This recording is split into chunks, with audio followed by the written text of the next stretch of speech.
Okay, distinguished ladies and gentlemen, good evening and welcome. I welcome you all to today's session. I warmly welcome you to tonight's knowledge sharing. We sincerely appreciate your time, your commitment to learning, and your dedication to excellence in Lagos State public service. This evening, this evening's session is particularly significant. It addresses an issue that touches our daily lives, our safety, and our productivity, and our responsibility as a public servant and citizen. Today's topic is road safety, vehicle compliance, and public responsibility at the role of every public servant. I mean, you and I. So this is to merely a transport or enforcement discussion. It is a governance conversation. It is speak to discipline, professionalism, accountability, and the role of public servants as safety ambassador and role model.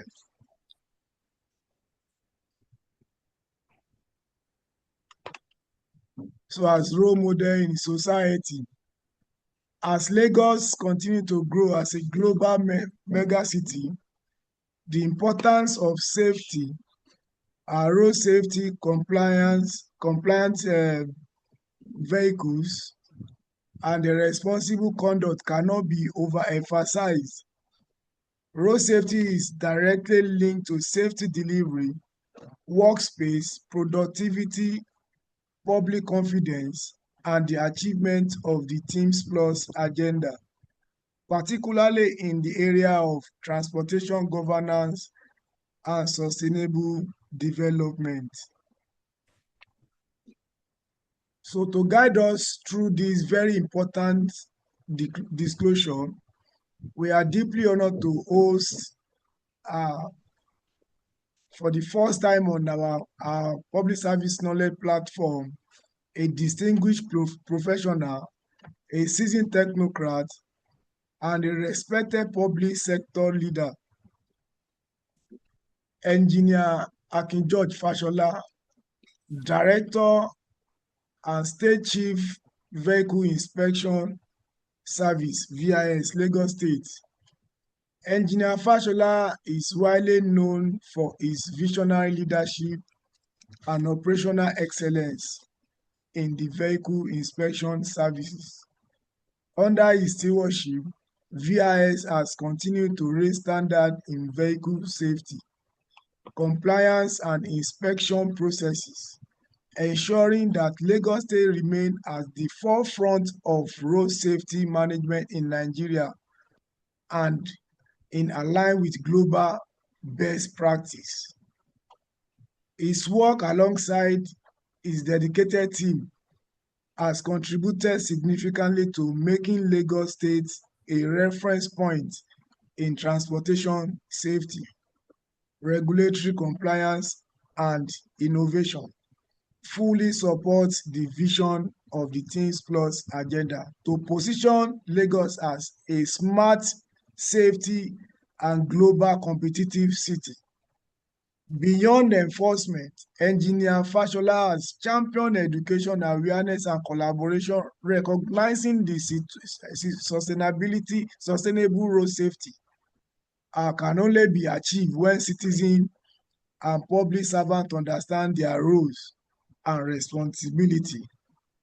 Our distinguished colleagues, ladies and gentlemen, it is therefore both an honor and privilege to learn directly from a professional whose work continues to shape safer road, stronger institutions, and better governance outcomes in Lagos State. Sir, we are delighted to have you with us on the Public Service Knowledge platform. We sincerely appreciate your willingness to share your experience and insight with officers across MDAs and cadres. Distinguished ladies and gentlemen, with your emojis, join me in welcome Engineer Fashola to the class. You have the floor, sir. Thank you very much, Mr. Jami. Good evening, everybody. It's a pleasure. I believe all the accolades, well, I don't know if I deserve all that, but we'll proceed ahead. So as Mr. Jami has rightfully said, road safety, vehicle compliance, public responsibility, and the role of every public servant is a very critical issue. Where do I start? So for me, road safety is not just about, us doing enforcement, us making sure that you have the right particulars, your vehicle is in good shape, blah, blah. If you don't understand the reason why we do what we do, we will always have conflict within ourselves. So, public servants represent Lagos State government to the public at large. They see us, I don't want to say emulate us, but they reflect on what we do, on how we do it, so that they get a sense of how they themselves will behave. And if we portray a mannerism where we always uphold ourselves to the highest standards, it'll favor everybody likewise. So, as I said here, encourage public responsibility on the roads, ensure compliance. We have a special duty to promote safe behavior. So to get a better understanding, if people see public servants demonstrate a higher level of behavior, it's only natural that they tend to emulate, because they know they cannot run anywhere to hide their own shortcomings. So when you look at, for you to understand road safety itself, Mr. Jami, am I in control of the screen? Okay, I share the screen, but okay, I don't know if you can control from your side. No, I see. Don't worry. So okay, when we talk about road safety, the misunderstanding people have is that, oh, I know how to drive, or I own a car, but it goes beyond that. Do you know the traffic rules and regulations? Are you driving safe and defensively? Are you wearing seatbelts? I know it's difficult to do, avoiding distractions such as using mobile phones, not driving under the influence of alcohol, respecting pedestrians and cyclists. All these things come together to form what we believe to be road safety. It is the essence of making sure that everybody, is cohesive on the road. And there are reasons for this, right? So because the road itself is a shared asset, you have to think about it this way.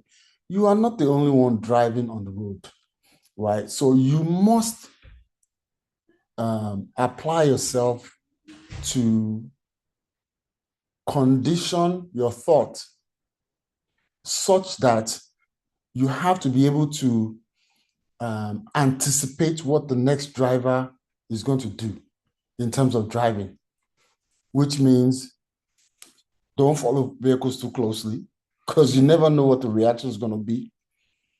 Always drive within a safe parameter where you can make maneuvers if you need to. right? So Lagos State is getting to a point where 60-70% of what we do on the motorways are going to be controlled digitally. We have the speed cameras now. We have cameras that do documentation on vehicles. Soon we will have cameras that, this one is for heavy duty vehicles, that will weigh them as they move along our roads, because we have weight limits on each road in Lagos State. And this is to protect the road infrastructure, if not anything else, because the heavier the loads on the road, the more the roads are damaged. And we spend a lot of money trying to fix the road on a yearly basis. So it only makes sense for us to protect it, right? And those are part. If you look at some of the things that causes road accidents on it, which is the next slide, like I said, overspeeding, reckless driving, distraction, ignoring traffic rules and signs. Let me point on this ignoring traffic rules and signs. Now, it has been my understanding, and maybe it's just me, but I have noticed that a lot of our drivers on the road do not particularly lend themselves to looking for road signs. Now, don't get me wrong, Ministry of Transport puts out road signs all the time. They just happen to get stolen. People steal them for various reasons, and they damage them. People run into the signpost and destroy them. But if you understand the rules and the signs, it'll help you disseminate a lot of information that we're trying to pass along. And from what you're seeing, a lot of this can cause preventable accidents through awareness, discipline, and compliance. It is such a critical aspect of it. If we go to the next slide, so you look at what is called vehicle compliance, meeting all legal standards, safety standard, your license, your vehicle registration. Now, the fourth point, functionality of the vehicles. The fifth point, regular maintenance of your car. Now, if you look historically at people owning cars, right, as it relates to public service, let me put it that way. So if you're not maintaining the car, the thing about vehicles are that, first of all, it is a mechanical device and it can disappoint you at any given time. And you need to be aware of that. Yeah, it doesn't matter how expensive your car is. It could be a Rolls Royce, it could be a Corolla. A vehicle or car can embarrass you at any given time due to a mechanical fault. It might not even be your own fault, but that's the nature of cars. They are designed, they are used, and they can fail. So it is only through regular vehicle maintenance that you can stay on top of what you need to do to make sure the car is on par, or to do what you need it to do, right? So, and if you're not maintaining it, then whatever you get from it is yours to take. So, which is one of the reasons why we have built into a roadworthiness certification that you must bring the car once a year for inspection, right? So as part of the fee that you pay for roadworthiness certification, you must bring the car once a year. Let us help you check it, tell you this and this is not right for it, right? But let's move on to the next slide, which I think is of pertinent discussion here. So Lagos state law as it applies to public servants. Now, a lot of people think that because I drive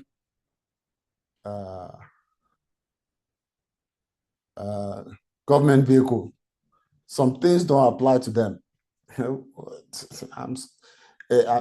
Unfortunately, it doesn't go that way at all.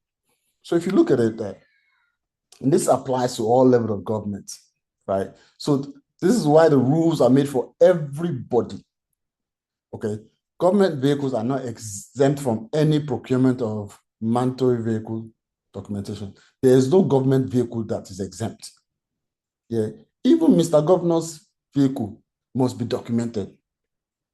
It just doesn't go through the same process that you and I go through, right?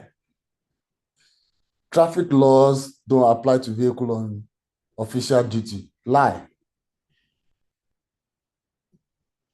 Traffic law and your official duty are not the same thing, right? Let me give you an example. During the last administration of Governor Ambode, the Honorable Commissioner sent me on an assignment in Victoria Island, and there was mad traffic that day. And the only way I could meet that appointment was if I take BRT lane. And everybody knows that nobody, and I repeat, nobody is allowed on BRT lane, right? So now, if I pass BRT lane, Director of Vehicle Inspection Service, I can probably get away with it, but I'd be breaking the law. And you know what I told him that day? I said, sir, I can do this, but you have to give me permission to go on BRT lane. He said, no, I can't do that. And I told him, plain and simple. Well, then, sir, if that's the case, I cannot. There's no way. And then he said, forget about it, because I cannot stick my neck out on that. So things like that is not allowed. This one is number 3 is a very difficult one. The use of plate numbers on multiple vehicles as long as it's government owned. So maybe somebody gets a new car now. They take the old government plate number and put it on the new one. No, that's not how it works. So,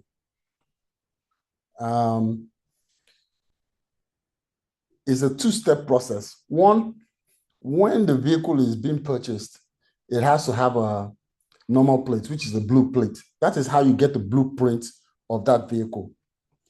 Then from that blueprint, you now apply for the government plate number. It is a matter of accountability, trying to formalize the register so the state can account for all the vehicles that they have in the system. And I know a lot of my colleagues do this a lot, which is wrong. They'll take a plate number from a previous car and just transfer it. It is very wrong, right? Another one is vehicle maintenance is the responsibility of the MDA, not the individual. No. Okay, so that's a double-edged sword. Let me tell you why it's a double-edged sword. If the ministry or the MDA gives a public servant a car, as part of his responsibility is to provide for the maintenance. So I don't know how many people know this or don't know this, but every ministry has a budget for vehicle maintenance. Vehicles that was bought under the ministry's budget, there's an allocation for it. Now, if it gets to you, is a different thing. But the minute that vehicle is assigned to you, the responsibility for maintaining it is yours and yours alone. Now, if you go through the proper channel, they can give you assistance. So, but I'm not aware that a lot of people know about this, right? So it tends to get swept under the table. If admin and HR collects maintenance allocation for, say, 30 vehicles in the ministry, and you don't submit it, they will not call you. Do you understand? They will not call you. You're on your own. But if you two stay on top of it, right, you are supposed to. Now, supposed to and actually getting it done is two different things. Oh. I'm not saying all the time that they get the resources that they need to maintain the vehicles, but it is part of ministerial duties to maintain vehicles that you give to officers in that ministry. Another one is I was on emergency assignment. That's why I obstructed the law. No, that one doesn't work. So maybe before, when we were not using technology, you could get away with that. But now that we use tech, if I tell you different MDAs in Lagos State that owe Lagos State government fines, you will laugh. Because when the camera sees the plate number, whether it be security plate number or ordinary plate number, most of these vehicles are registered under either public service office or the MDA itself. So what we do is we tabulate, and then we send to each ministry that this is how much you owe Lagos State money, because the vehicle is registered under the MDA. And if ministry is doing what they're supposed to do, they will simply just go through the files, right, and look at who they assigned the vehicle to. Oga, here's your bill. Please go and sort it out, because nobody told you to violate traffic law. Traffic law does not exempt anybody in public service. We must understand that. Now, let's go to the next slide, which is, I think, the meat and potatoes of why we're here. So if you look at the role of public servants, right? Let me use myself as an example. I'm the Director of Vehicle Inspection Service. If I don't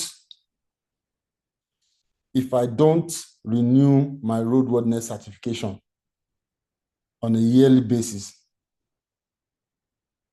there is nobody on this platform, there is nobody in this Lagos State that can hold me, because I'm in charge of that particular entity.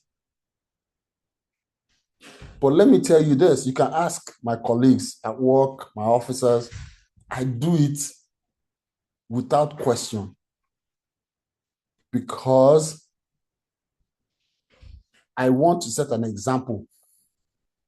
Even as I'm speaking to you, sometimes when I get in the office or I see some of my colleagues' cars, I seize it, because I always tell them, what kind of car are you driving? And you are supposed to be an enforcement officer. How can you be driving a vehicle like this that portrays you in a bad light? So when people see you, they have a negative impact of, if an officer can do it, what is wrong with me? I do it as a matter of principle, that I cannot be seen to be obstructing law. Police, federal road safety, they stop me all the time. And I go straight to, you want to see my documents? I show it to them. Let me tell you a little trick to help you with, at least for vehicular documentation and not forgetting. So we all have smartphones, right? This is what I do. My vehicle, the roadworthiness, the vehicle license, and the insurance, I always program it on my phone's calendar. If it is going to expire, say on the 15th of January next year, I will program the phone's calendar to remind me a month before it expires and 2 weeks before it expires. Now, that is an extra precaution from what VIS does, because we also send out SMSs to the registered telephone number on the system that a month before, 2 weeks before, and a week before expiration of roadworthiness, we try to remind you that it is going to expire so that you don't fall foul. Because I know it's something very easy to forget. Once you get it, you make photocopy and you put it inside the glove box, and remembering that it expires on a specific day, and it expires at 11:59 p.m. of the day prior to the date printed on it. It doesn't expire on that day. It expires 11:59 p.m. of the night prior to the date. I don't know if you are following me. So if it expires on the 30th and you wait till the 30th, it has already expired on the 29th at 11:59. So people need to be aware of that. Then maintaining vehicle compliance without exception, misuse of official vehicles. Some of the roles that we are trying to promote is road safetyness, awareness among colleagues. I get all the time public servants, colleagues that come to my office. I'm a civil servant. I can't afford this. First of all, let me tell you something that a lot of you don't know. Either as a private citizen or as a public servant, the fine that you are giving Lagos State is free money. You know, when you give someone free money, let me break it down for you. Okay, so for each fine in Lagos State, for each offense, the minimum you can pay is 20,000 naira. That is the minimum for each offense as it relates to traffic violation. Not having documents, driving without a license, running red light, all those things are traffic offenses.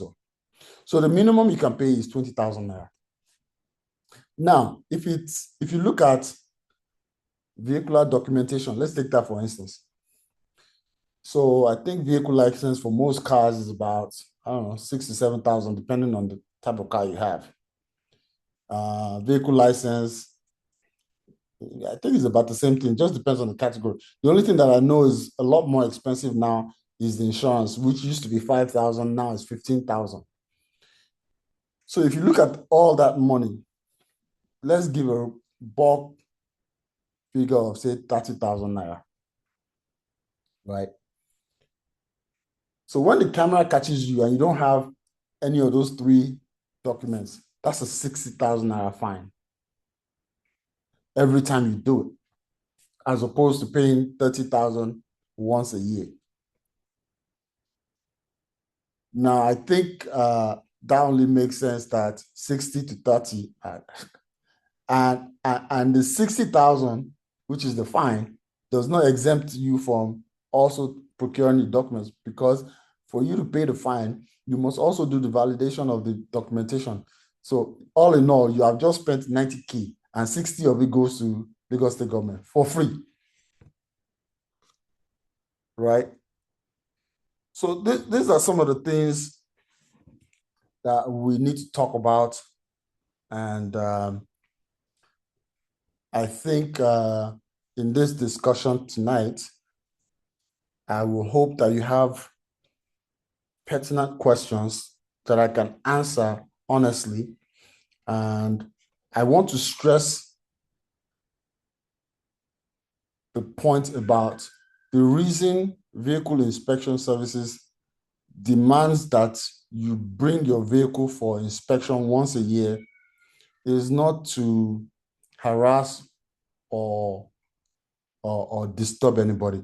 is for a better cause, because if we can limit breakdowns on our roads, if we can limit accidents on our road through this process, it goes in tandem with Mr. Governor's themes agenda to reducing traffic fatalities, traffic congestions on our road, because that formulates a lot of it. The minute a vehicle breaks down, it causes a lot of problems on a daily basis.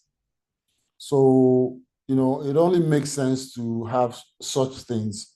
And I think the process and procedure is a good one. It can be improved, but it's a good one overall.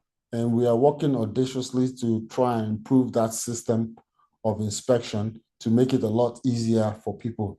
One of the things that we are trying to do as well is from next year, although it's already in place, but from next year, you will be able to renew your roadworthiness certification online without going to any station. Now, let me clarify that. When I say you'll be able to renew online, you can book, make payments, pick the station you want to get tested at online. So the only time that you will need to come to any center, any testing center, is the time, place that you, the vehicle owner, has picked by yourself within the time period allowed to come and do your test. I think that's a better avenue. But bear in mind, that system is only available to vehicle owners that have an existing database with us. So if you are a new vehicle owner and that vehicle is just newly registered, you will not have access to that platform. But if you're an existing vehicle owner that is already on the database of Vehicle Inspection Service, you will be able to apply for a renewal certification through an online process. And you will be allowed to pick the day, the venue that you want the vehicle to be tested within the period allowed. So, I don't want to flog this issue a lot. In conclusion, so you will see that vehicle inspection is something that is, interconnected. Every public servant has a duty to uphold these values, both on and off duty. But I think the biggest plug for me is being law-abiding and taking that responsibility on, being safety conscious, which I know a lot of you are, will go a long way to let our citizens, Lagos State citizens, know that this is the way Lagos State government wants us to go.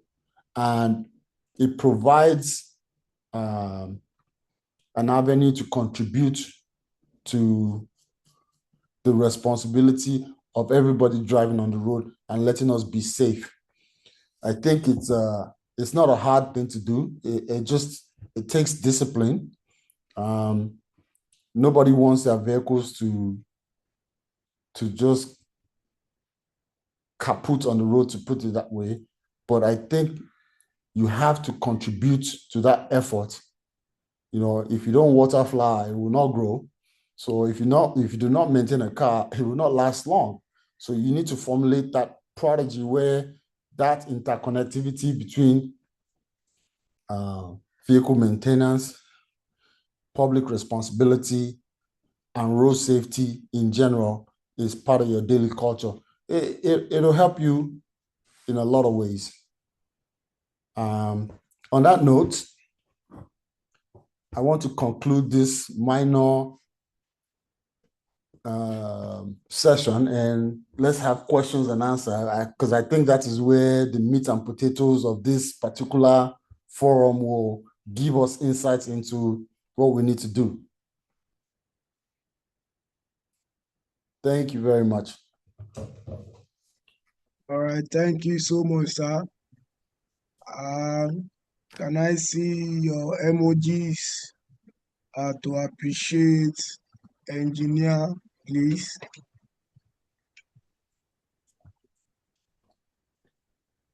Your emojis, we are more than 60 here. I'm only see one person appreciating engineer here. I see a lot of it. We are all we are one big family here, and it is going well. So please, I'm expecting tangible questions to help everybody out, so that we understand each other and we can proceed, in doing the right things. All right, sir. There is no stupid question, so please ask. Any question?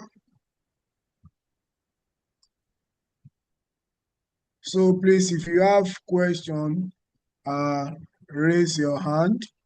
Use the emoji to raise your hand so that we can meet you. Please ask question. I think I can learn new thing today about the some process. Okay. Mr. Wejamiu, unmute yourself, sir. Good evening, sir. Hello, good evening, Mr. Jamiu. Good morning, Good evening, Director. sir. Good evening, sir. Good evening. How are you? I'm fine. Thank you for all you've done for us, even while we're at the recess time. As I have a concern, it's a question, but it's a concern to me. Like Okay. you said when you were speaking to us, you said there are many other things we're doing that we want to improve. It's a prospect that we have going forward. I want to ask if this is in the pipeline, the issue of harmonizing renewal of our VIS with um, um, the insurance and the vehicle license, as it were. I will give a practical example. If my papers are due maybe 25th of December, and the insurance is maybe 28th of December or 29th, and you see the VIS, even while I paid and do the normal this thing, and you are given a paper to go to a place where you are going to do the test, and when you go and do the test, they will tell you the day you do the payment is the day the expiry date starts to be counted. So Yeah. before you know it, you have about 3 days. You have maybe 25 for vehicle license, you have 27 for insurance, and you have 3rd of January for VIS, and they get staggered. And an attempt for you to even try and make sure you do all of those things within a time. It's a sacrosanct for vehicle license. Even if you do it a day before or a day after, it will retain the date that you have done the last one. So I don't know Yes. what we can do within this avenue. That's number one, sir. The second aspect also that we need to look at is when the expiry date of your vehicle license or even the VIS fall on a public holiday. Say 24th of December or 25th of, because it is counted before when you have your paper signed. So, Yeah. and the implication is that if you have a Good Friday and you have a Good Friday and an Easter Monday, and if unfortunately it's now you have a Friday, a Saturday, a Sunday, and a Monday, and you are in between those 4 days that your paper expires, the implications is that is either you don't move out for that 4 days or you move out and the light picks you. So what do we do around those things, sir? So those are the areas that I want us to look at. Thank you, sir. Okay. That's a fantastic question. Let me take it for you. So, vehicle license, you cannot change the dates in which the document is going to expire. It is always the same date, like you rightfully said. I don't have control about that. Now, for vehicle inspection service, we don't, your documentation is predicated on the day you do or you apply for the roadworthiness certification, right? So it starts from that date that you applied and paid for it, that it enters the system. Now, the problem with that is that we cannot preempt the date that is going to fall under. Now, so there's also a reason for that as well.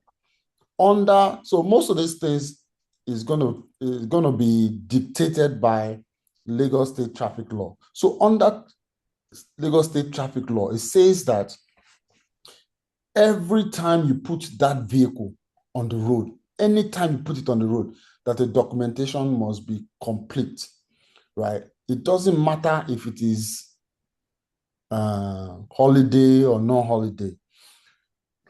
This is part of the reason that if you have proper documentation with vehicle inspection service, as in we have your telephone number and we have your details, we will send to that telephone number notice of expiration a month, 2 weeks, and a week before expiration, so that allows you to cover time, as opposed to vehicle license where you cannot change the date of expiration. Vehicle roadworthiness certification is movable, right? If I'm sending you 2 weeks to expiration that your document is going to expire, 1 week before it's going to expire. Now, so some holidays are fixed to a certain date, right? But some holidays move about. That is where your own responsibility as a vehicle owner has to come into play, because everything cannot be perfect. And we cannot tailor the system to align together. Like what you're asking, why can't all the documents have one date? Now, I'll tell you the reason why you cannot have all documents on one date. If you are not using your vehicle on the road, I am not authorized to demand roadworthiness certificate for you, because you're not using it. It is not on Lagos State roads. Whether you parked into your house or it's in the mechanic work, you don't need roadworthiness when you are fixing a car or you're not using it. So it's a double-edged sword in that if you are paying roadworthiness, you are just wasting money. A vehicle that is not useful, you are parked somewhere. Now, with vehicle license, which is Motor Vehicle Administration Agency, whether you use it or you don't use it, you will pay that fine. If you like, leave the car in your house for 5 years from now. When you come to say you want to use it and you want to renew the license, they will backdate all the years that you have on it. So likewise, VIS and insurance are the same in that you only pay for what you use. So if you're not using the vehicle, I don't have to charge you, which is why those dates cannot be aligned. Do you understand me, sir? That's yes, short. Quite well, sir. Yeah. That's a new lesson learned, sir. And I think the orientation is not the way you have said it. I can say, fine, I know little of this, maybe because I'm a public servant, maybe because I am close to the agency. But I tell you, more often, when you don't even use your vehicle, and your vehicle is at home, the vehicle license, we do understand it can be charged. But the same way the public, one must of the vehicle that is parked, when you want to go do the VIS, or even the VIS, you don't do it, they send a notice to you that your vehicle, you don't have a roadworthiness certificate, even while the vehicle is not on the road. Okay, And sir, fantastic. the other one you just said, and the other one you said now, sir, I know we are not perfect. I am part of the system, and I'm not going to condemn it. But where there is fault, I will open up and say it just for Okay, us to move better. But like my own vehicle, and I know that I have my date is always the first week in January. So that as okay. soon as we resume the second day of January, I know my papers are going to be done. But I tell you, today is 29th or 28th. Mm. The 1 month notice, the 2 weeks notice up till now, I don't have any notification. And I know it's the only single number I use for my registration. I dare Okay, to say this, and I'm very, very sure about it. But okay, I fine. So know that let me my ask papers you, have not been notified. let me ask you a question. Yes, sir. Do you get messages that you have violated the traffic offense? I've got once. You got And one. that once, yes, I also contested it. It was Okay, from fine. a whistleblower who was so overzealous, Zealous. and I was in charge. He was Okay, overzealous. It was a whistleblower where it was just in front of my house that I was charged, and I was bent to pay for it, which I did. okay. So, Mr. Abiodun, I want to say that Yes, sir.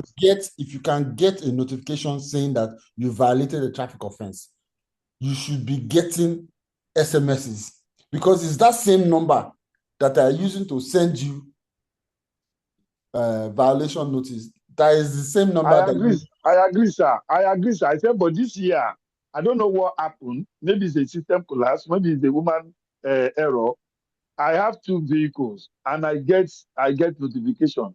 Even the vehicle that I've sold 3 years ago, they still send the notification to my own phone after that person has even changed all the particulars. This person, I still get notification that your insurance or your VIS is going to be due this day. I still get that one. So the Okay. normal one I still use, the vehicle that is active now, I don't get, sir. I don't get. Okay. You know what? This is not a hard thing to do at all. Um, All right, sir. on Monday or maybe after the holiday, you Yes, can sir. just breeze into. There's a session there in inside Alausa, or maybe if you have a chance to come to HQ, we can sort out this issue and move forward and make sure the right thing is being done as per your own vehicle, that you're getting the notifications. Because they can check, it's not a manual system, it's an automated system that goes out automatically. So it's not someone sitting there saying, okay, I'm going to send Mr. Abiodun notification that your vehicle is going to expire. It is an automated system that looks at everything on the database and automatically sends it. So if something is not getting to you, that means there's an error somewhere. We can look at it. It's not a big deal at all. So All right. Thank you, sir. thank you. Thank you, Mr. Awi, for that. Um, okay, Mr. Shakiruddin Logun, unmute yourself.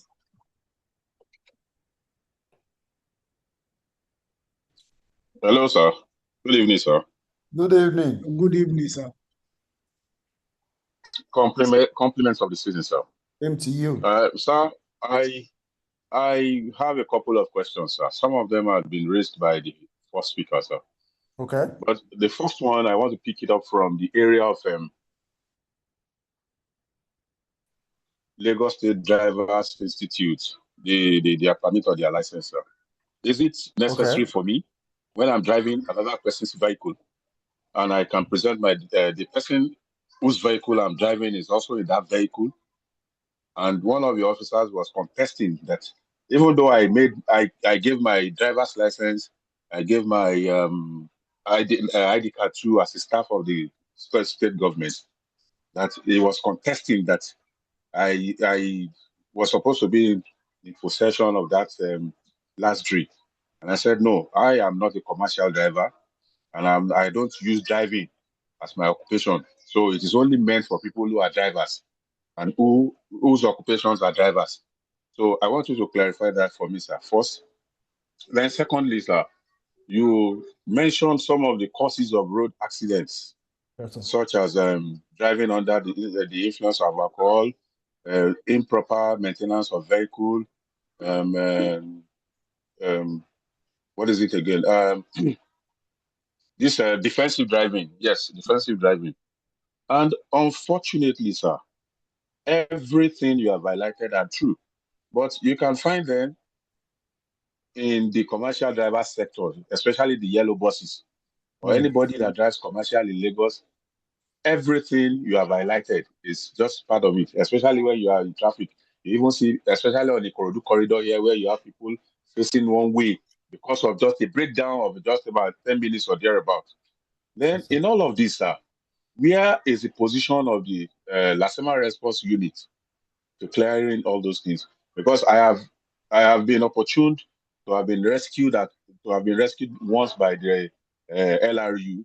My vehicle broke down, and before I could say Jack, someone was around with a motorcycle.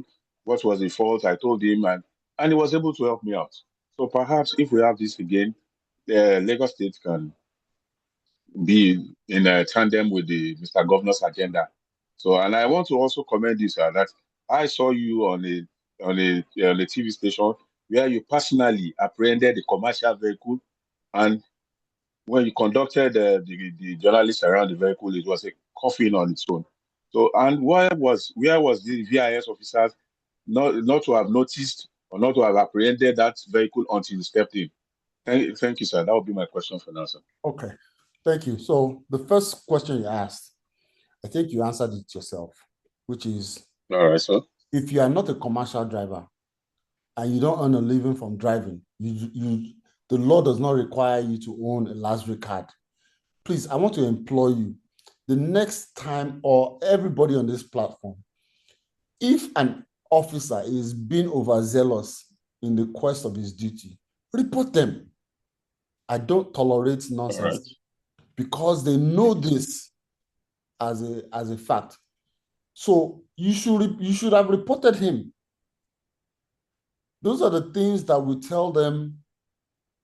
Don't be disturbing people that you know he has shown you the documentation, he has shown you the evidence. I'm not a commercial driver. See, this issue that you are talking about, right, is a big one. And so the responsibility also with the officers are that, how do you disseminate in our environment who is earning money from driving and who is not? There is a gray area. Some of them have instant IQ to know that, okay, sorry, sir, you can be on your way. Please go. But some of them, I honestly, I'm disappointed in some of them. You know, if you want to be sure, you ask one or two questions, and if they can answer comfortably, please have a nice day. Be on your merry way. Do you understand? But I need people to understand that if you do not report them, you cannot correct the situation. It'll just go unattended to, right? The next question, which is you were asking about LRU. That's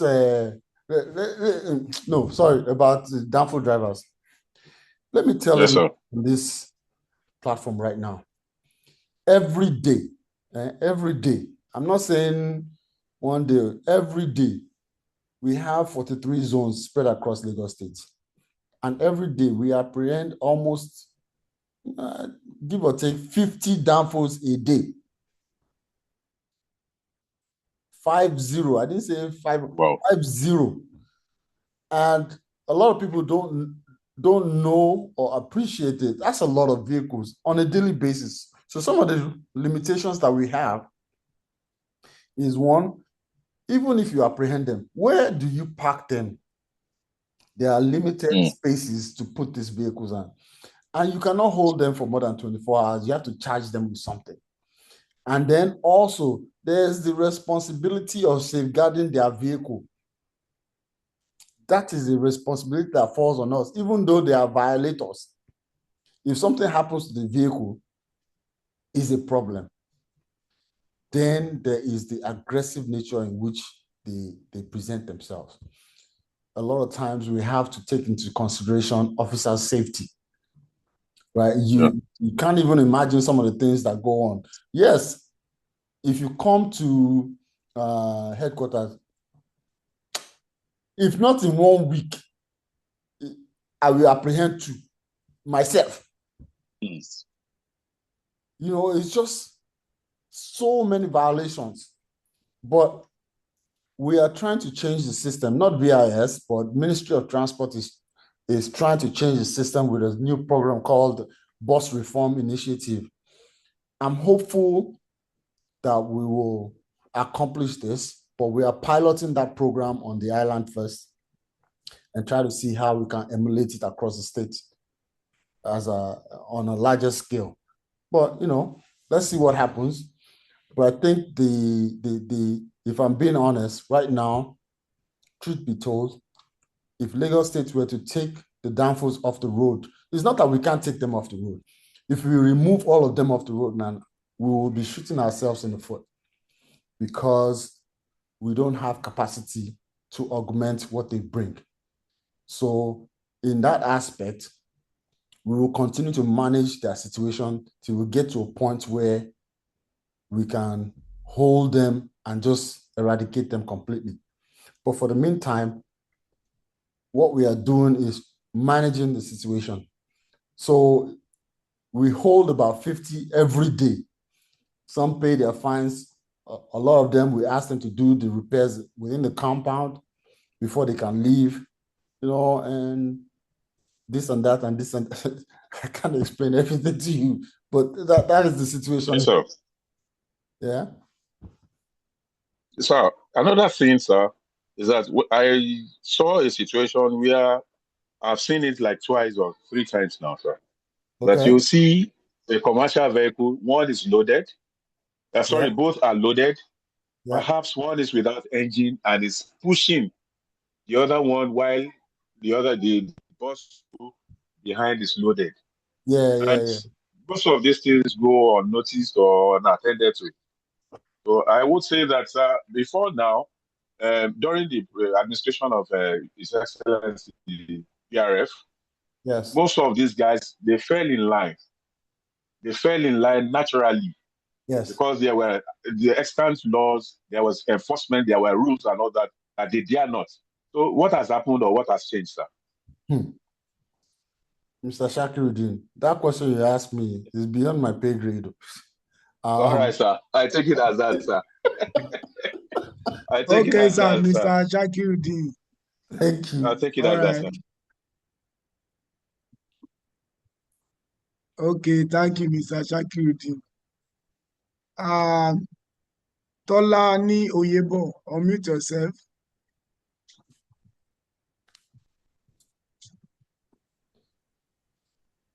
Good evening.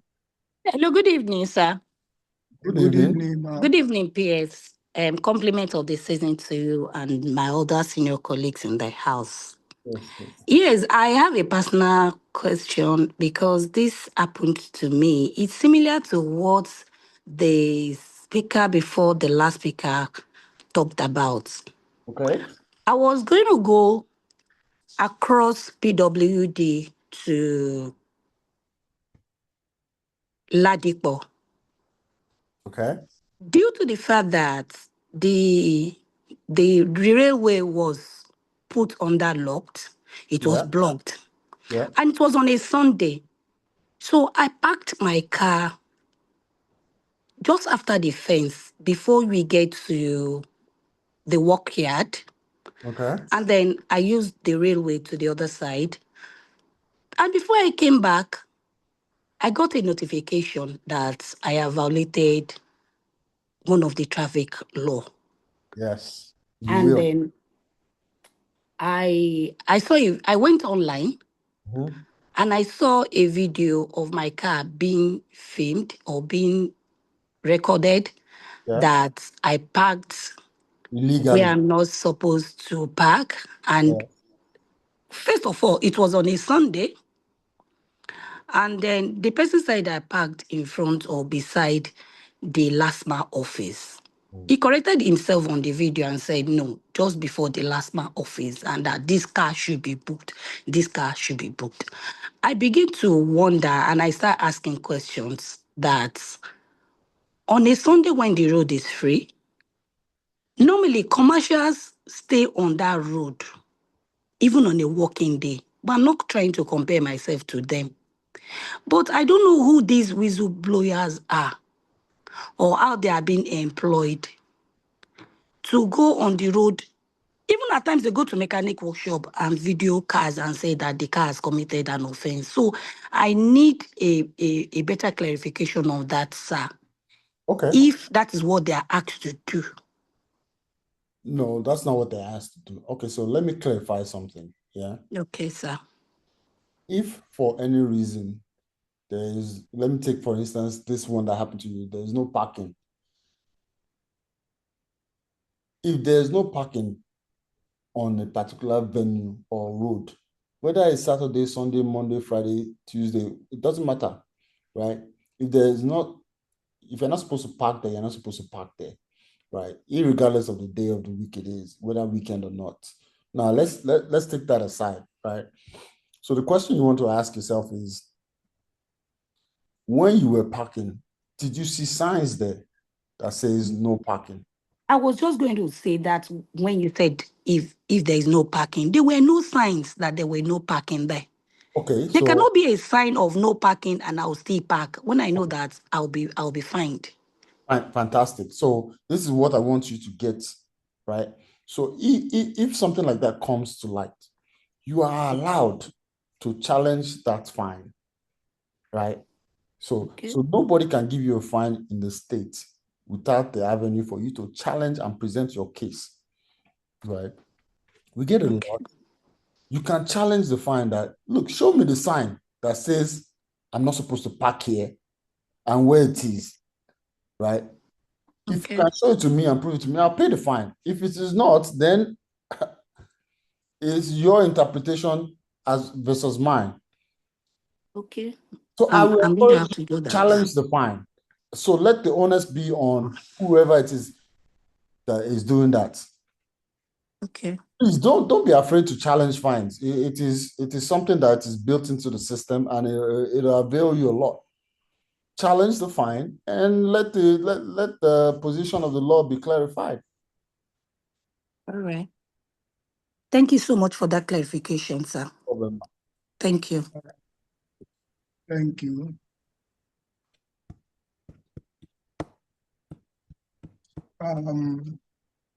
Lawal, Isiwat, unmute yourself. Okay, thank you very much. Good evening. Good evening, Director, and good evening, Mr. Moderator. There is this issue that I've had to assist people to have to contest. Is the issue of wrong billing. A vehicle that is in learning be sent a message to that they've violated traffic offenses. Okay. Even somebody in Shugba, somebody in Abeokuta, that has happened severally. And what I keep getting is probably maybe H is being mistaken for R or something. I just want to ask if the system is better now, because it's a sort of embarrassment. The way they will just say, it's kind of embarrassing. And I've even from Oshogbo, from Abeokuta, it's not me they will be calling, because probably because they know I work with Lagos State government. I will now have to be the interface. I will now be okay, send mail, do this and do that. I just hope the system is better. And the second one is on the issue of driver license. Yes. I have a friend that done a driver license since March last year. Up till now, she's still using paper to drive. Police keep disturbing her. So I don't know what you want to do about the issue of the driver license and limiting the period of application and the production. Thank you very much. Okay, let's take the first one. Okay, so the first one on wrong billing or different plate number. To be quite honest with you, it has really nothing to do with the system, but we will continue to have that problem because we have a lot of issues with plate numbers on vehicles that are not exactly the way they should be. They are not readable. Either the ink has faded. I'm not talking about the ones that are out of states, but the ones that are within the states. So a lot of times what happens is when the camera picks up that plate number. Either the plate number is damaged badly, or it has been involved in an accident, and the camera is trying its best to read a number that is being skewed. Like if you have a figure 8, and on one side maybe it had an accident and the 8 is bent a little bit, it can take it for a 3, or it can be read as a 6 or whatever. Those are the issues that contribute 95% of the time to misappropriated license plate. So it'll assimilate a number for what it thinks it is, because the number it is reading is not particularly straight. Yeah, we'll continue to work on that system. I think installing better cameras or better software that can educate readability in a more profound way. But rest assured, the consultant on the job is aware of the system, and we are trying to eliminate that problem as best as we can. Now to the one with the driver's license. Okay, so that issue with driver's license is not a Lagos State problem. Right now, as I speak to you, the driver's license in all the 36 states in the Federation are administered between the Vehicle Inspection Service, Motor Vehicle Administration Agency, and Federal Road Safety. Now, let me explain. So in Lagos State, you want to apply for a license, you go to Motor Vehicle Administration Agency. That's the first port of call. Then Vehicle Inspection Services will test and confirm that you actually know how to drive. And we will recommend that this person qualifies for a driver's license. Now, in order for you to get the driver's license, Federal Road Safety will do your biometrics after VIS has said this person knows how to drive. I can concur. They will take your biometrics and your picture, and they will print the license. It is federal government that is holding, it is Federal Road Safety that is holding us back, not Lagos State government, right? The issue is with them, it's not with the state. But I have good news for you. So we have taken over that process because the complaints have been too many, and it is very obvious they cannot handle the system. So come January, Lagos State will start producing their own license. We were supposed to start this December, but there were some minor glitches here and there. The process has been done. All the accolades have been done. So we have 4 venues that have been redesigned to accommodate that. Ojodo, which is the headquarters, I believe Surah in Lagos Island, and Lekki Station, which is, I forgot the name of this place, don't quote me, and one other place, 4 places. So we will begin to print the license in our states and not rely on federal government anymore. So it is a process that will take, well, it depends on what you want to pay, but you will be able to get your license, if you can afford it, that same day or within a week, as standard process.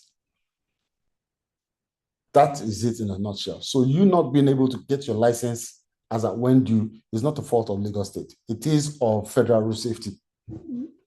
And that is the situation that we are in now.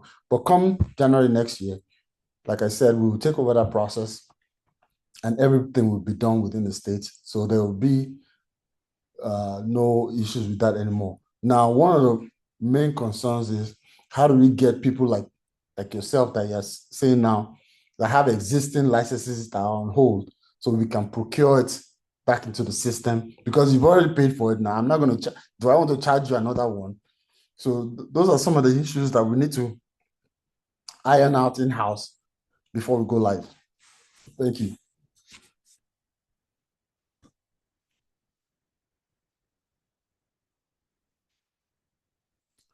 All right. Thank you, sir. So we are waiting for the good news. TK, Unmute yourself. Okay. Good evening, everybody. Good evening, sirs. Good evening. I had asked a question previously on the chat, but I guess it wasn't looked at. So my initial question had to do with the issue of the timing and the scheduling for us to do our vehicle inspection. But you had answered that earlier when you said you were going to go automated next year. We hope it will be from January. So because a lot of times you have to leave work as civil servants, you leave your place of work to get to take your vehicle there, and you waste so much time. Sometimes you don't even get done that day, and you have to tell your boss you have to go again another day, and it's Okay. always a big issue. Apologize And for that. okay, sorry, I was also going to suggest if they could work on Saturdays, if there's like a kind of shift issue, so that they work on Saturdays, so that that makes it easier for some people who simply cannot get the time away, and so that we don't get caught up with having to pay a fine. It is a possibility, and those is one of the criteria that we're looking at, working on Saturdays. But here's the thing, it sounds easier said than done, right? So of course nobody really wants to work on Saturday, but look, if it's gonna make things a lot easier, we'll just have to find a way to do a rotational shift in where officers are distributed appropriately to different venues to do those things. But I think part of the challenge would be, which venues do you want to open on the weekends? Because you definitely can't open all the venues. So Yes. it'll have to be a pick and choose of critical venues that will allow us to maximize the time on the weekend so that we can get the most people in, and then we go from there. But it's definitely something that's on the table, and we will come back to you shortly on that. All right. So my second question, sir, will be the issue of exemption for vehicles, the VIO exemption for vehicles. What are the criteria, and how long does it last for a new vehicle? Okay, that's a fantastic question. I was hoping somebody would bring that up, and I don't have to save myself. All right, so here's the thing, right? Now, when you are talking about exemption, if you are talking about your own personal car that you use your money to buy as a private citizen, not as a public servant that was given a ministry vehicle by the ministry or by public service office. As a private citizen, you buy a car. Law says that you can get an exemption for 5 years from the date of manufacture on that car. For example, your vehicle was manufactured in the year 2024, which was last year. So under that rule, you will get 4 years remaining. So we will just give you an exemption for the remaining 4 years. Now, here's a caveat. Yeah, although I don't usually enforce it, but I need to let people know. If you buy, as a private citizen, if you buy a vehicle with a bank loan, right? So under the loan or under the registration of the vehicle, it will say this vehicle belongs to the bank / your name, right? So under Lagos state law, you do not qualify for an exemption because a bank still owns that vehicle, and that vehicle is classified as an entity, a commercial entity under Lagos state law. Now, I recognize the fact that you bought it and you are making payments for it. Eventually it'll become yours. So, if you come, we will educate and, give it to you on a technicality. But I also need you to understand that vehicles that are purchased under ministry or that PSO gives you, it will say Lagos state government on the documentation of that vehicle, and you do not qualify for exemption. Okay. So in order to get that exemption, either the ministry will have to write that vehicle has been ceded to you.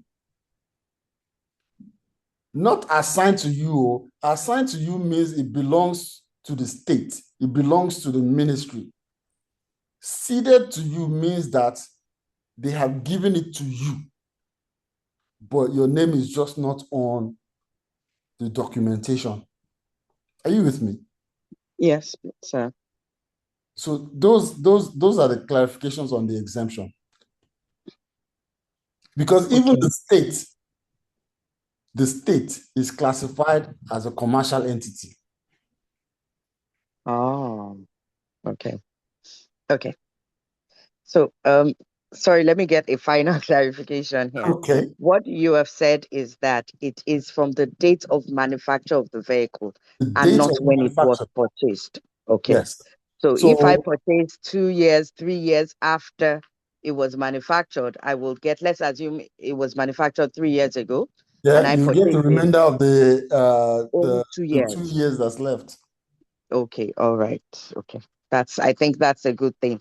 So it's for 5 years and it's only for private vehicle Private owners. vehicles, not commercial vehicles. Okay. And And I think for you or for most people, that lesson, yes, it's good that we're talking about it, but I think Vehicle Inspection Service needs to get that message to people that sell cars, dealers, certified dealers, and the likes of them, because even themselves are not familiar with that, because it should be a selling point for me to sell my car. That, look, if you buy this car, you fall under exemption. Nobody's going to give you roadworthiness certificate for the social number of years that is left. Are you with me? yes, sir. Yeah. Okay.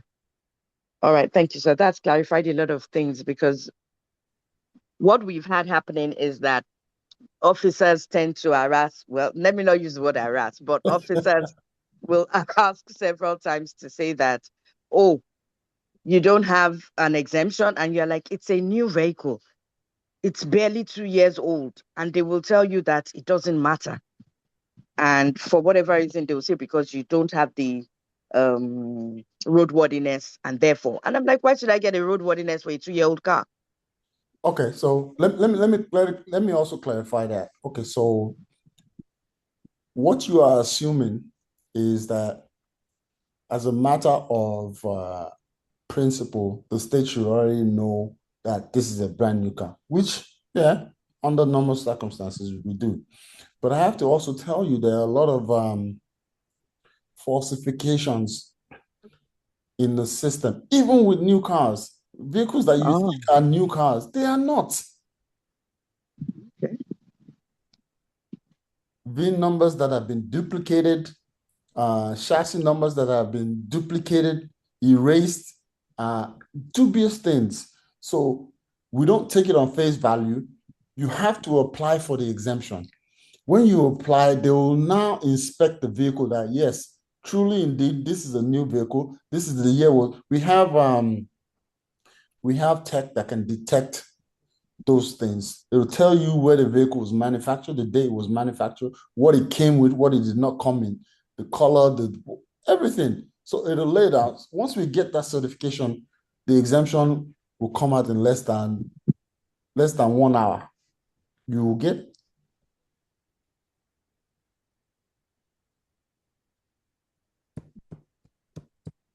All right. Hello? TK, are you okay with that? Do you see about that question? Well, I was just going to ask that, is there any particular, apart from the headquarters at Ojodu, is there anywhere else we can go for the exemption? Is it done at every center? No, it's not done at every center, because the facility to do that, carry out that inspection, is only at HQ. So for now, it is only HQ that has that facility and the equipment to do that, unfortunately. So you're going to have to do it there. Okay. All right. Thank you very much, sir. You're welcome.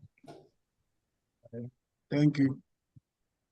Okay, thank you so much, sir. Let me check the chat box if you have any before we wrap it up. Salami Yunusa. I said, my director, sir, along with the mention of Lagos State beginning its own production of driver licenses, I hope that when when stopped by the FRSC, as in that Federal Road Safety, during this road check, the assistant will not mistakenly identify it as fake license. Okay, that's a fantastic question. So those are one of the agreements in which we entered between the state and Federal Road Safety. Those are critical aspects of the agreement going forward. So there should be nothing like that, because we have discussed this issue before the agreement was signed and dotted. We will populate Federal Road Safety database with license we produce in the state, because that is their job, really. Each state, if things were to go the way they are supposed to, driver's license is a state function, right? The federal government under Federal Road Safety is to assimilate all the database from each state and disseminate to know who has a valid license or not. So we have taken that into consideration, and that should not be an issue at all. All right, sir. Moyashori Akamo, good evening.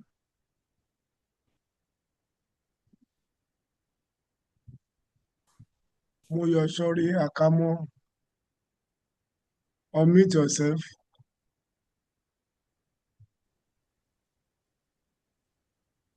Good evening. Good evening, sir. Good Good evening, evening, ma. the moderator. Thank you very much Good for evening, madam. How are you? very well, sir. Alhamdulillah. Thank you very much for this session. I listened to you when you were talking about the commercial yellow bus drivers and their Wahala. and their wahala. Yes, and I've had this on my mind for a while. Okay. I said I've had this on my mind for a while. Okay. Most of the parks, their garages where they are supposed to be to, load, take their pick passengers and all that. Okay. Most of these garages are now marketplaces. So I think this forced them out onto the road, because although we don't have many of them in Lagos, I mean, motor garages, but the few that we have, 60 to 70% of the places are now stalls and all that. And so these buses are forced onto the road. And that's why we find them, picking passengers on the way, because they don't have. So I don't know what the Lagos state government can do. When I go to work every morning, I abandoned Iyanokwaja and rather go through the express. Iyanokwaja is the fastest from my house. But before I get to Iyanokwaja, just after Goyi, there's always traffic. In fact, there's always traffic from that Moshalashi roundabout up till oftentimes is light, and then you have this traffic all the way. And sometimes these guys will stand in the middle of the road, allowing all their buses to move out, holding sticks, hitting the sticks on the road. And at Iyanokwaja roundabout, we have the police, we have the LASMA, we have all of them there. So many of them. It's just before that junction, and that's what we have every morning. So I feel that something should be done about these garages, so that if government can recover them for the purpose for which these garages were created, then we'll have less of these issues on the road. Thank you very much, sir. Okay, that's a good point. That's a valid one. I'll take that with me, and when we convene on Monday, I will discuss that internally, and then we'll see what we can do about it. It's a big issue that you've raised, and more importantly, I think you're on the right path. And like I said, I will take it with me on Monday, and then we'll see what we can do about it. Thank you, madam. All right, thank you, sir. Mr. Abiodun Awe. Hello, thank you, sir. Good evening once again, sir. How are you, sir? I'm doing fine. Thank you, sir. I want to ask that, except I missed within the period you are speaking, the issue of vehicles that are not Lagos State licensed number plates. We saw that most of the time we have these Lagos State vehicles that are licensed and are registered and on the database of Lagos. It's easier for us most often to be able to, have them captioned and have issues around them, be able to resolve traffic matters, able to also, work around the traffic laws. But more often, I can't get the percentage as though the data are not a clear one. I know we have a better percentage of vehicles that are not Lagos number plates. Maybe most of them, maybe Abuja, even Ogun, or even those who are not. The number, I'm sure, is the manufacturer number you cannot even see, even on art. Maybe they are blinded, they are rough, and especially even the trucks. I say around Bejuleki Aja here. I can tell you for every 40 trucks that move on the road, you cannot see 2 of them that are numbered. Or even when they are numbered, they are not registered numbered. Because more often we have issues, either they are breaking down or they have an accident, and most often we have all of those. Some of them are so wicked, some of them are for sand, and we have PRS around my place. I can boast of 2 units of PRS. One is in Igodo, another one is in around Lakwe there. And I tell you, we have our men working in there. But that area is a place where laws are not even obeyed, and there is nobody that is cautioning them. I can tell you for free because this is what I see every other day. And most of the VIS officers there myself, I engage them as a public servant. I engage, and I tell them for every other time, there are some people you'll be able to pick because they have a license number plates that are registered in Lagos.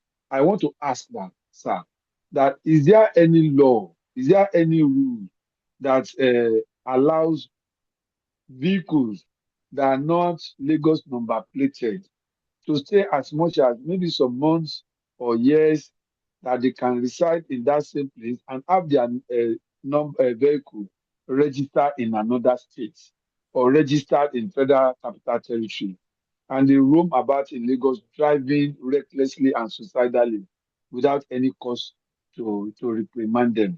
So that's the area I want to speak to, sir. Thank you, sir. Okay, so that's a fantastic question. So to answer you in the simplest terms, right? So we can pick them up, but the issue is data identification. So what we have embarked on late last year and going forward this year, we've been able to get in touch with other states, at least if they can make available for us the database on all vehicles on their assets, right? So that we can share. Now, part of the agreement or part of the discussion is, look, if you can give us that asset in terms of vehicular database, who owns it, where they live, blah, blah, blah, and you can assist us in finding or giving them offenses, traffic offenses and violations, we will allocate some of that revenue to you, right, in assisting us. Because even if we apprehend them here, getting the data is one thing. And I said earlier also, parking vehicles in zones is another issue. There is only so much space. And aside from the space, we have to be responsible for the vehicle if we keep it overnight or whatever. God forbid something happens. That is a fallacy on the state government. It's not something that we like to do. So a collaboration with other states, especially with Ogun State, Port Harcourt, and Abuja, so we can have that database of vehicles. So we have entered into that discussion with them, and hopefully we can sign an agreement in terms of data sharing. And I also want to say that the same consultant that is doing the camera-based systems for us here is also going to launch in those other states. So that data sharing, so if you feel that you can come to Lagos State and do a violation, the camera will catch you and you can escape. It's going to be a thing of the past. So I think they're going to be launching early this January to go live. So if you live in Abuja or you live in Ogun State and Port Harcourt, we certainly can reach you and find who you are, and then we'll meter out the appropriate fine for the offense in which you commit. So I think that's a process that is going to begin next year. We've seen that come to light. All right, thank you so much, sir. So Oluwaseun Olorunfemi, unmute yourself. Good evening, everybody, and compliments of the season. Good evening. Okay, thank you. I had a comment in the what's name, but from the comment I also realized that I put in the chat box that driving on the road is duty of care. Everybody owes each other. The pedestrian knowing what to do and how to walk part time. Everybody driving, knowing how to the traffic rules. Then based on the issue of where the commercial vehicles are parked. Yes, sir. Basic traffic rule says that you shouldn't park about less than 100 meters, 100 yards from a junction. Majority of our our quote and unquote parks on the road now are usually by a junction. So we are coming out of a junction, you are meeting kekes, buses and everything just by the junction itself, causing a traffic delay at major junctions. Working with LASTMA, for example, now, is it possible that I say LASTMA people enforce that nobody parks in front of this onto this particular junction, that at least that people can move out easily from major junctions? Example, when I'm going to work every day, there is this junction. By College Road, by Iju Road. Kekes are parked there. But recently, a car dealer has come to that junction now. So he has moved them a little bit to the front. Because of that car dealer now, that traffic has been easing a little bit because they are not parking there. But you have these Okada people now, and many of the Okada people know English. They just park indiscriminately over there now. Can we, with LASTMA, enforce that? Please don't park by this, so at least it can aid traffic movement. Thank you, sir. Yeah, it's definitely a possibility. So it's not something out of reach. I know LASTMA do it on a regular basis, but so the issue is not whether LASTMA does it. The issue is how often should LASTMA be there? Should they station officers there permanently when we have needs everywhere else? So they come and go. I think this year, because Lagos State Parking Authority, another agency, will go live in terms of street parking 2026. You will see avenue in that aspect where either we'll do one or two things. Either we'll close the closest garages that is encouraging that unruly behavior, or we'll dismantle the operational setup of the bikes or the keke maruas or the korokways or whatever within that sector and just tell them to go. I think those are one of the scenarios in which we are looking at going into 2026 and how to free up junctions that are indiscriminate in their parking.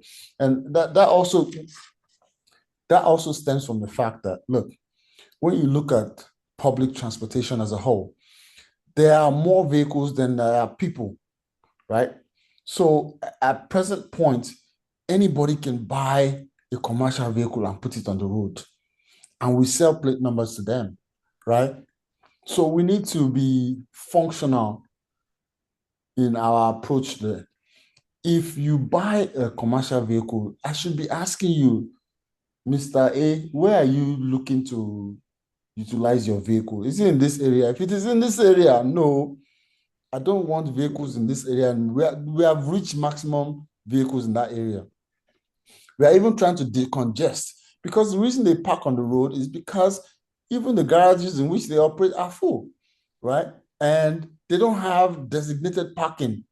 So you cannot buy a commercial vehicle and you don't know where you want to park it. And you feel you can just park it on the road. The amount of commercial vehicles on our road is more than the people that they want to carry. That is one of the problems that we're having, right? Because everybody wants to do, well, mostly everybody wants to do it, and they just do it without repercussions to other road users and the community at large. So I think going forward, LASPAC and LASMA, and if we need to join them, we will assist them in doing that. So yeah, it's something that is doable, sir, and I'll take that back as well.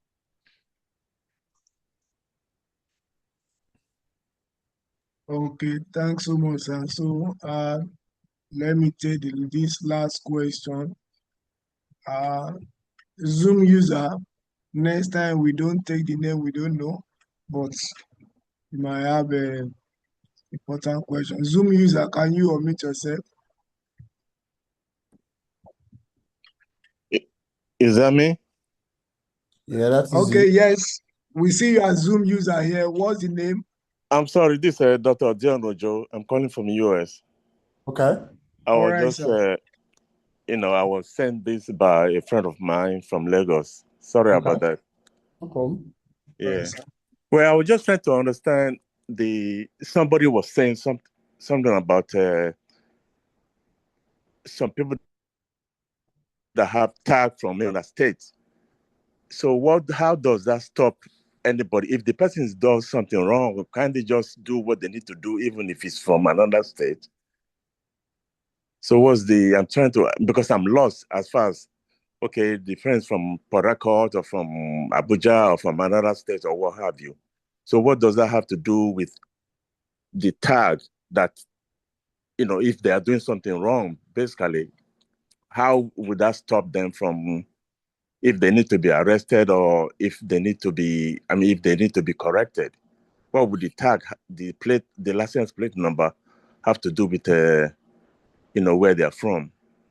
Or Okay, maybe I'm missing something.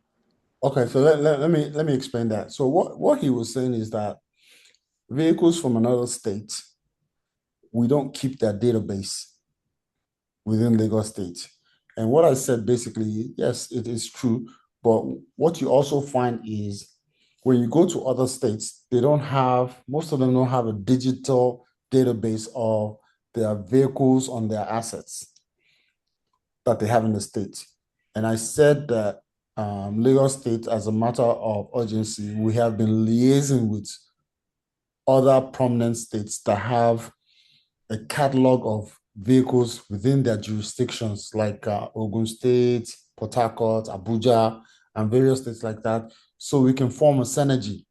So if you violate a traffic offense in any of those states, we can syndicate information for the user to be apprehended or to be notified that you have committed such and such traffic offense. That was the criteria for that question.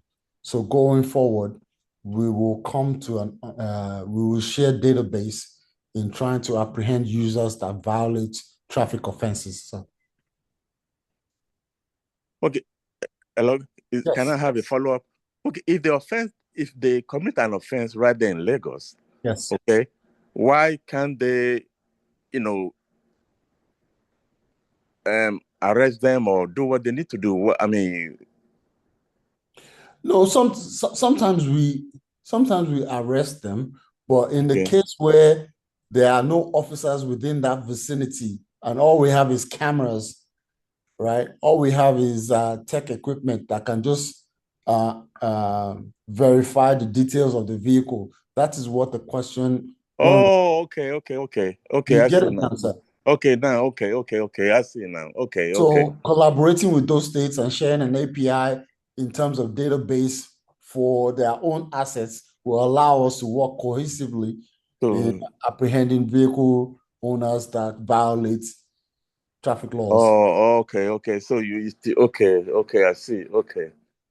So okay. Thank you so very much. I appreciate it. No problem. Okay. God bless. Bye. Bye. Happy holidays to everybody. Same to you.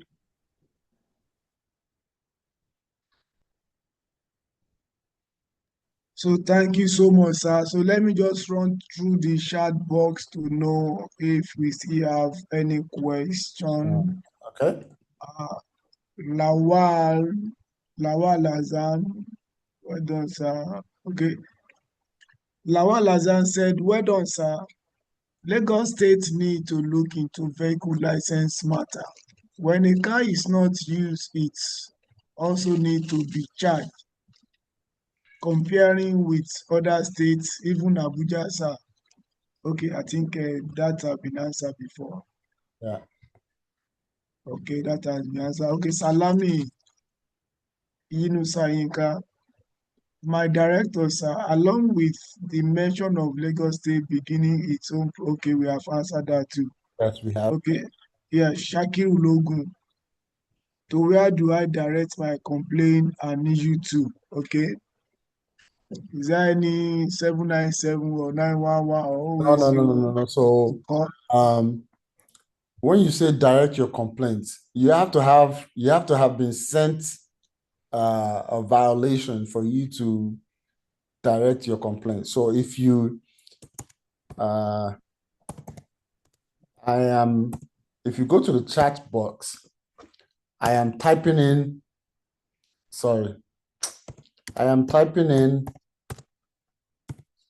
the website that is responsible for all VIS related fines that have been issued. You can go in there, you can type in your plate number, see if you have any violation. And if you do not agree with that violation, you can challenge it and they will answer you. But you have to be able to prove your case. Now, note that also under that Pay VIS, there are, because we have integrated, there will be fines that have been issued by LASMA as well that show up on that platform. So if you are going to challenge that, you will need to liaise with LASMA because that is where the system is. So LASMA will deal with LASMA fines and VIS will deal with VIS fines. But under Lagos State, we share the same platform because you can see your fines across all platforms.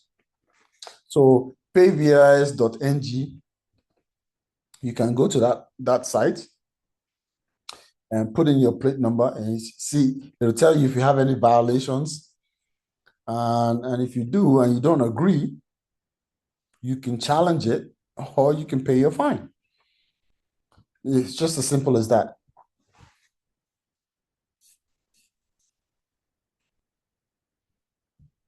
All right.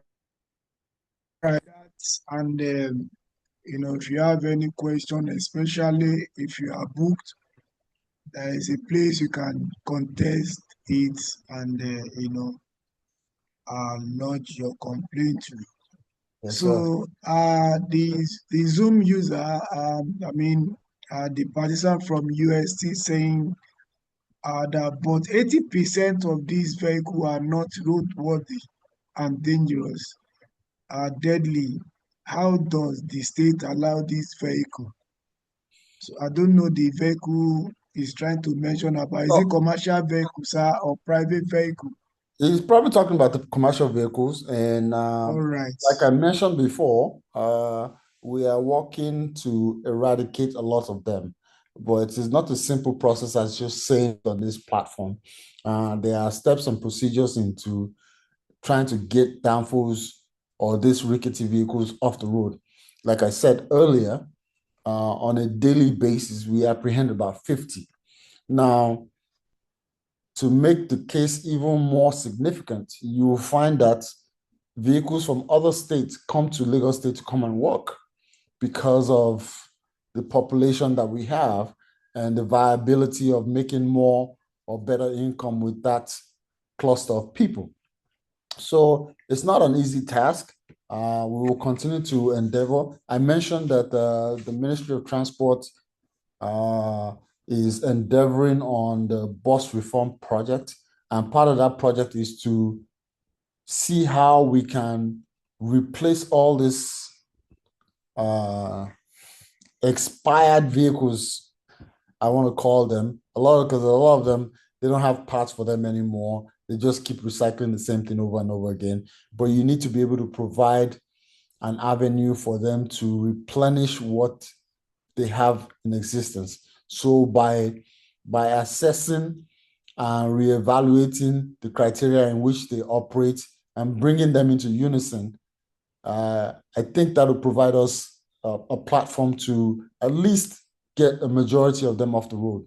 Part of the problem also is we allow individuals to engage in commercial activities, whereas it is very difficult to chase an individual around. So going forward, one of the things that we're looking into is to say you as an individual are not going to be able to do commercial activities on your own. You have to be part of a conglomerate. We are not saying you cannot do commercial activity, but you will not be able to do it on your own. As in, you will not be able to just buy a vehicle, register it, and say, I'm operating as a commercial entity. No. So we want to change that ideology. We want to bring them into clusters, groups, cooperatives, whatever you want to call them. They have to be an entity. It can be 50, it can be 100. You are part of that conglomerate and you answer to that conglomerate. The conglomerate answers to the ministry and the state. I think that's a better approach to that problem. And if anything were to happen, so we will regulate the conglomerate. You're only allowed to have this type of vehicles going forward. You can only operate at this particular time in this area, things like that. I think that will allow us to bring some of these issues that we're having to the barest minimum. Thank you. Thank you so much, sir. Thank you so much to all participants. Last not on the list, okay, the man from US said, okay, yeah, you guys are doing a great job. Okay, if this vehicle attack, they need to be towed away, never to see which the we road do. again. We do. Some vehicles when we seize them, that's the end of it. There's no recourse for you to come and claim them back. We don't even give them fines. It is just gone.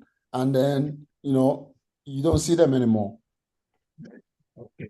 So Mr. Abiodun Awe still saying that my question on ricket truck without number plate or container has not been answered, and I was muted to tell the director. No, you don't need to be muted. Okay, so on rickety trucks, without number plates. Now, one thing I want you to understand. Okay, so when you look at Lagos State, 85 to 90% of trucks that operate in this state come from outside, right? They come in at odd hours and unbelievable. Fine, okay. It's part of the responsibility for the state to educate on whether they can operate on the roads, but it's not as easy as you think. So when rickety trucks come in through the back door, right? And you catch as many as you can. Now, a lot of them don't know the rules and regulations of road operations. Some of them don't have driver's license. So we believe you me, we apprehend a lot of them. But there's also this belief that if I haven't, well, it's not a belief, because if you look at it, we have the ports and most things come into Nigeria through Lagos State. So they come here for business. And because of the nature of the state itself, at this point in time, we are not able to cover all points. We will get to that point. We are doing a restructure in how we move about. So I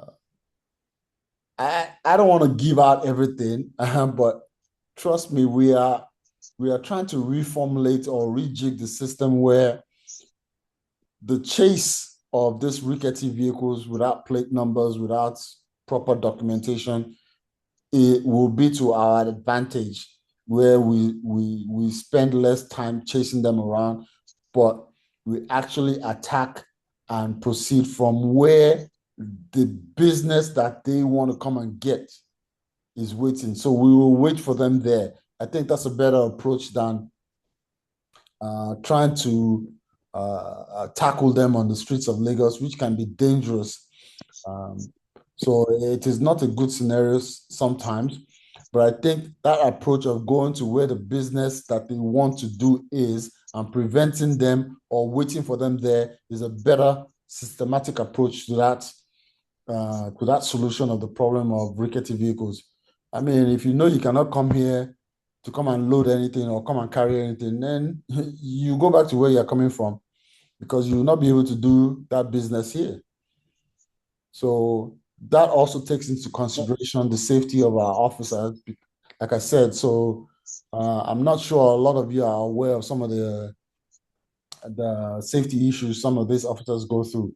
So that has to be put into consideration, especially for rickety vehicles who don't care about, they themselves don't even care about their own lives, not to talk about the officers that wants to stop them. So that's it in a nutshell. Yes, sir. My director, sir, if you permit 1 minute, sir, what I spoke to is that there are some area, the concentration of, we can't run around after them. Officer safety and life is also very, very important to us. Absolutely. But there are some areas, you have them concentrated there. Okay. I explained, like, okay, we have within Ibejuleki, between Ekpe and Naija, the area where mining take place is more than 5-10 places. And this is where we have these trucks that are on license, they are unnumbered, and they are rickety, and when they go on the road. And I said, there are 2 units of BIS that I know. One is in Igodo and one is in Lakwe. And the concentration of where we have these trucks that are not number plated and they drive like suicidal or murderers are on this same road where we have our VIS. I don't tell any VIS to block them on the road. I don't want them to ram on them. I don't want them to cause a suicidal enforcement. But we can go to them. We can speak to them. We can orientate them. We can make them know they need to have number plates on their vehicle, that in case anything even happen, we'll be able to trace. I've seen situations where I have accidents, and we cannot even trace the family of these people. The only thing, we will not allow them to start rotting and giving us smell around that area before they just. These are the issues within that area, and I can tell you for free, sir. In front of the, what do we call it now? There is this popular place in Shangotedo, ShopRite. There was even one there. It's over 3 months now. If I'm not exaggerating, it's over 4 or 5 months.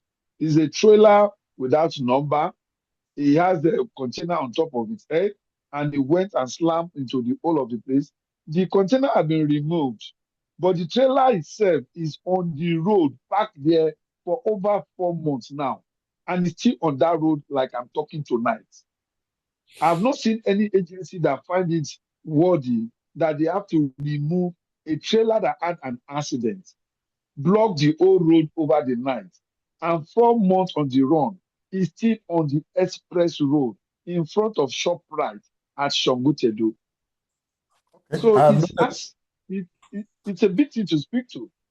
I have noted that. Okay, so but you also agree with me on what I said before. So in terms of when we change our strategy, so for the rickety vehicles, for the vehicles that don't have any documentation, no plate number and stuff like that, at the end of the day, they want to work. You agree with me? They want to work. So if the work that they want to do will prevent them from doing it and they cannot work, they will go somewhere else. Like most of those vehicles that you're talking about, they work at mining sites to carry wet sand, to carry all this by the waterfront, especially in that Ibejuleke area. I've been there before, sir.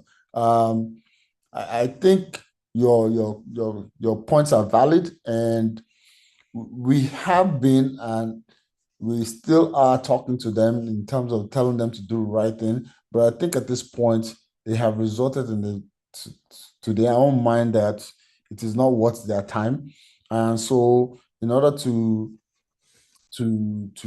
get a leeway for everybody concerned, if we are saying that you cannot walk, you cannot come and carry anything here, I will not allow you. I think that's a better way to start fighting on the road or trying to stop them on the road, because they're not easy to stop. And when they get into altercations, the escalation is usually results in things that are beyond our control. So, but on the one on the vehicle that had an accident, I will endeavor to call LRU to see, or LASTMA to see how they can help remove that infraction on the road so that people can have better access to that area. Okay, thank you so much, sir. We have spent more than our time, but last but not on the list, Ismaila Ogunbambi, please, quick one. Unmute yourself. Ismaila Ogunbambi. Good evening, sir. Good evening. Good evening. Quick one. Yeah. A very beautiful lecture, sir. I ran a connection the other time, but I don't know if this question has been asked before. It is basically that has to do with the yellow buses. I don't know. Is it that they are immune from the traffic lights, or there's no way that they can curb their menace on our roads? I don't seem to understand how they normally get away with so much atrocities that they cause on the road. And you see that most of the time. I've never read in the news that these yellow buses were impounded, X numbers of these yellow buses were taken off the road, but you see private cars that are well to do, that are in good order, they keep having issues with the officers of the VIO, but they keep ignoring the yellow buses. Okay, Some Mr. of them are in a very Ogunbambi. decrepit state and they keep plying the roads. Okay. But you see guys that are well okay and they have issues. I don't know what's going on, sir. Can you please shed more light on that? Okay. Thank you, sir. All right. So what you're saying, like I said earlier, is an assumption. Okay. So I said earlier, on a daily basis, I have 43 zones under my command. We apprehend close to 50 or even over 50 every day. Danfos, right? Rickety ones. They are not immune, but there are issues that we need to discuss within ourselves also. So I said earlier that the state is embarking on reforms to bring about the removal of downforce on our roads, which is called the Bus Reform Initiative. It is not an overnight thing. It's a process in which you revamp the existing infrastructure to bring in new and better commuter commercial buses that people can use. The simple fact of the matter is, it is not that we cannot get rid of danfos. If at present, I remove all the danfos in Lagos State, which we can do, it is Lagosians themselves that will suffer, because we cannot replace the vehicles that we are taking off the road that fast. Now, having said that, we must do it systematically. As I speak to you right now, we are running a bus reform initiative. We are test piloting it on the Lekki axis, where we have removed some criteria from that operation, which is you as an individual can no longer run public transport. You have to be part of a conglomerate. Part of the problem with danfos is that too many individuals, one person owner owns this one, and you cannot, how many of them do you want to chase, right? The other problem is they are that many, right? There are more danfos than there are passengers. This is why they drive and operate indiscriminately, trying to outpace each other, right? So that approach has to be systematical. Now, you will see that the approach is on two fronts. Mr. Governor is pushing heavily for rail transportation to be the forefront of public transport in the state. That will allow us to free up the roads if we can get rail transport in critical areas, right? So if we can free up the roads, we can manage them better. Now, the other aspect of it is that now you say, or you think that we don't do anything about them. And I want to tell you that is an assumption. I stated earlier that VIS alone, I'm not talking about last mile, VIS alone apprehend 50 a day, right? So when you look at that, you have to take into account also officer safety, because some of them, a lot of them have behavioral issues, right? So aside from the drivers themselves, the passengers inside the vehicle are maybe out of frustration or what have you not. They themselves contribute to the issue, right? So it's something that there's no magic wand, and it is not a situation where one solution is the best answer. So this approach is many prongs. They are not exempt, and we don't exempt them from anything. We apprehend them just like anybody else. It's just that you don't see that aspect of it. So a lot of times, let me give you an example. So a lot of times, officers will just note the vehicle number and the vehicle itself. Some of them know the drivers, and they go to the park to go and meet the chairman. This particular vehicle, I want it. If you do not provide it, we will close down the park. Believe you me, they provide them. But as much as we do all of that, we have to be pragmatic in our approach.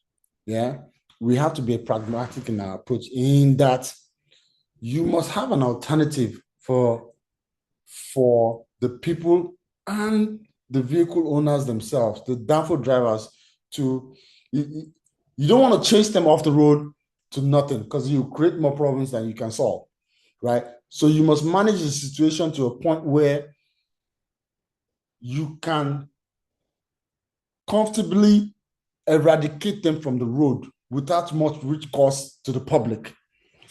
So I'm trying to tell you that it's not a straightforward answer like you see it, and that just get them off the road.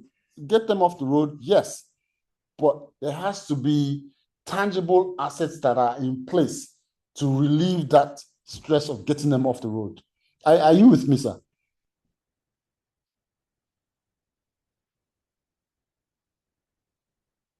Hello? Yes, sir, I'm listening, sir. So 100%, yes, sir.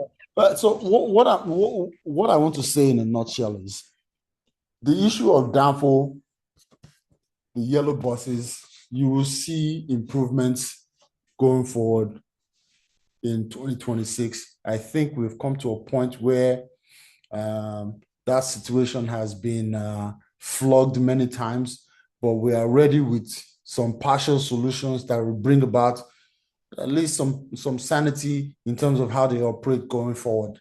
So that's what I want to say for now. Let's just leave it at that. All right. Thank you so much, sir. You really did a fantastic job today, sir.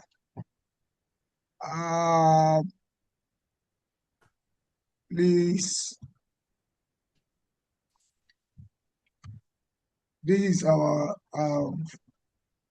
YouTube channel for you to access our past sessions. You can go to our YouTube channel and pick any of your choice, especially if you are a civil servant, to have what it is. This is the only channel that you can connect and close to government. So here we call on any of our participants to appreciate our facilitator. So on this note, I will call on Mr. Jamiu Abiodun Awi to help us appreciate our facilitators.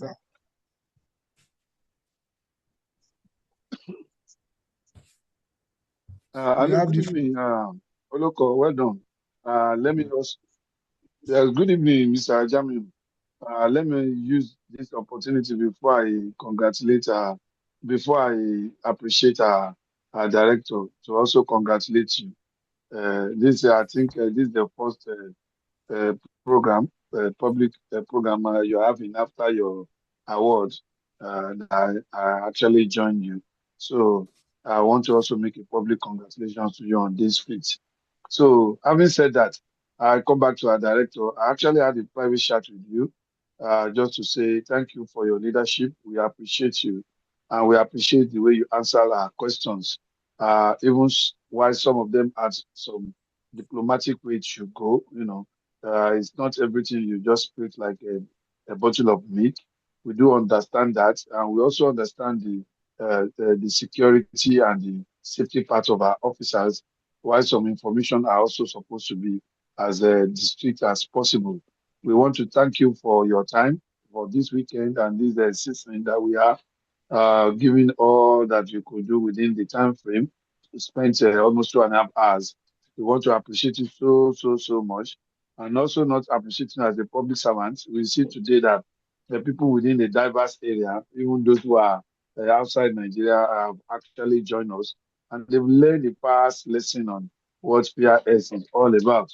So we want to say we'll have more of you at every other time that you are needed on this. The orientation continues, and I think we should be part of the system to make us learn more and more. On behalf of our Knowledge Hub, PSKH, Alausa, and all the public servants on this call and who are not able to join, we want to say thank you, and thank you so much for this time you've given us. We don't take it for granted, and we always appreciate you. Thank you so much, sir. Thank you very much. I must doff my hat for Mr. Jamiu for inviting me. It's always a pleasure to share knowledge. And I want to assure everybody on this platform that, look, whatever issues that you are having, there is a solution. There's compromise, there's solutions. So we are a listening MDA, and I want to encourage you that even when you see officers doing the wrong thing, please, you are not doing them any favor by keeping silent, but you are doing yourself and the state a big favor by allowing us to correct the situation before it gets out of hand. I want to appreciate Mr. Jamiu, because without him, I wouldn't be here talking, and we wouldn't confront each other with all these issues that is pertinent to all of us. Because we all use the road, regardless of whether you're a public servant or not. We all use the same road. There's no private road for civil servants, and there's no private road for private users. So I thank you again, and I appreciate all your efforts and your questions and your solutions. Thank you. All right. Thank you so much, sir. Thank you so much, everyone. Bye. Have a lovely night rest. All right. Thank you. Good night, everyone. Good night. Good night.